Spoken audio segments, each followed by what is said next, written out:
Hi guys, I wanted to do a very quick tutorial on this 5-star borscht recipe that I found years ago. I made it once and I never made anything different again. This is a wonderful, wonderful recipe. It is gluten-free and dairy-free if you don't add the sour cream for the topping.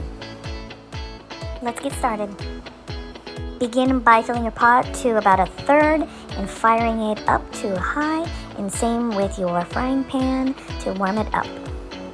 I take these baby back ribs I got from Aldi, chop them up into pieces, and begin frying them on either side the best that I can, and then putting them into the boiling pot for about 20-25 minutes.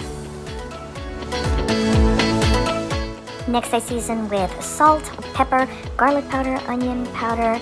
I add a full can of tomato paste for color and flavoring. Then after boiling for about 10 minutes, I add 1 full chopped onion so they boil together. While that's boiling for 15-20 minutes, I begin to peel and grate my beets and carrots. You can probably use an electric combine to do this process a little quicker. I do everything by hand. I peel and chop about 5 potatoes, add them to the boiling pot. Then I add the shredded beets and carrots shortly thereafter, and lastly my chopped cabbage, about half a head, and let it boil for 15-20 minutes until the potatoes are soft and it's very soupy. You want to season it with dill. Unfortunately, I didn't have any fresh dill, so I just used dry, and you want to be generous with it. Mix it in, let everything boil for an additional 10-15 minutes. And that's it, folks. Here is the finished product.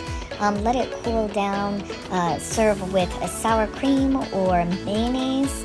And on the side there, you see there's a little bit of garlic, onion, and bread. Traditionally, people dip the garlic and onion into salt, take a bite, and then accompany that with a bite of soup with meat and bread and everything. So, yeah, just serve and enjoy. Stay tuned, guys. I will be posting more gluten-free recipes and cast iron recipes. Be sure to like our channel and subscribe.